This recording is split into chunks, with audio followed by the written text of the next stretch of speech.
Hello, this is Yaakov Kronenberg from Jerusalem, and tonight we'll be doing another class in the series of classes on the ascendant in Pisces and Jupiter, the ruling planet, in the different signs. Tonight we'll be doing Jupiter in Leo.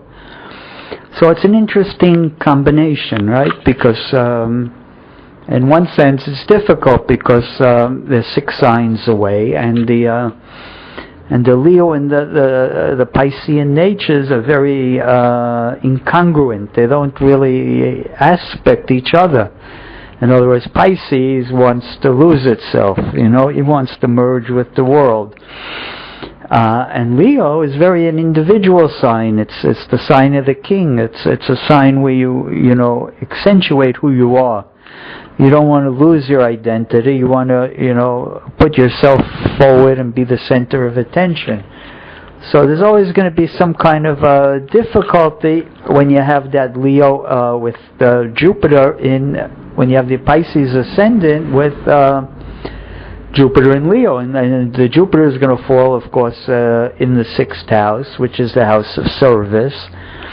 In other words, you're going to feel, even though a Leo doesn't feel weak, it doesn't feel like it's a servant, in any case it's going to be put into a position where it's going to a certain degree, serve people, depending on, there's good positions where it serves people, like it's a sign of politics, we get into a government position with the ruler in the 6th house, or it's, medicine, a lot of doctors.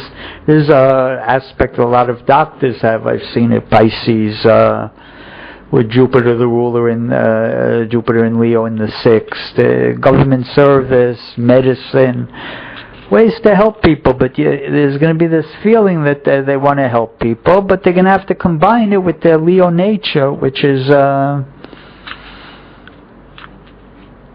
which is a leader, which is a center of attention, the ruler. And so it's a lot of work to sort of combine the two different energies, right? Pisces is, wants to overcome their suffering, and Leo is the sign of pleasure. So it's always a dichotomy again between suffering and pleasure. The Pisces the Leo wants pleasure with Jupiter there, especially the expansion of pleasure, and the Pisces just wants to overcome their suffering, And so there's a dichotomy there between them, all right? Pisces is a water sign. The other one's Leo is a fire sign, right? Water extinguishes fire. Fire heats up the water. Again, there's an incongruency here. And so, and also you have to, of course, with the Pisces ascending, you have to also take a look at the Neptune, which is the co-ruler. But in any case, there are a lot of people that are going to have because in the East, say in the Americas, a lot of the people that'll have the Jupiter in Leo, instead of being in the 6th, it'll fall in the 5th. It'll be out of place a little. So there you'll have to combine the meanings of the 5th and the 6th, right? So if it's in the 5th, there'll be more of an idea of speculation and children, romance, try to get out of your suffering in that way, the theatrics, the arts, right? Leo is natural ruler of the 5th house. When you have Jupiter there, it's excellent for children. The 5th house rules children. It's excellent for artistic career, especially with the Pisces rising. If with the Pisces rising, you're going to have Sagittarius on the 10th house cusp, the career, which also is also ruled by Jupiter. So the person's going to have his career also connected with the 5th house in a lot of cases if you're born in America, in the Western Hemisphere. And so there'll be an artistic side to it, an interest in 5th house affairs, romance, children, arts, theater, creativity in a general way. There's going to be a person who has a tendency to be very, very creative, and successful in those areas of life. Tonight I want to do a chart of a man who was also a very successful artist. Difficult life, but he was a very successful musician, singer. His name is Johnny Cash. Probably people in America heard of him. I don't really know him very well, but I've even heard of him.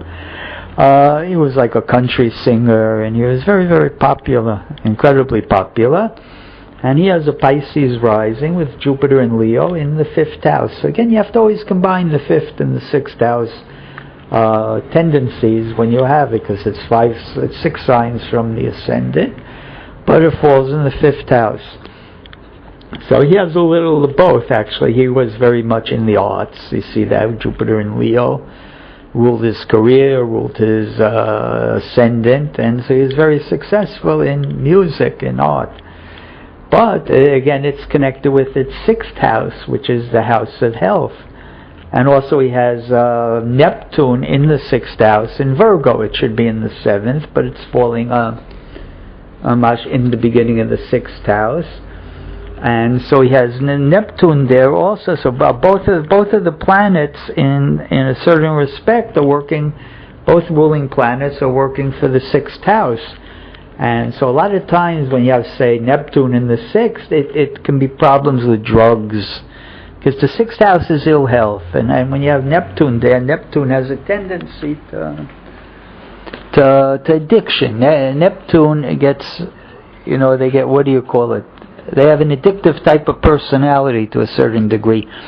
And when you have that Neptune there, so there's going to be a tendency towards, alcoholism, drugs. There can be a tendency towards that. Not everybody, of course.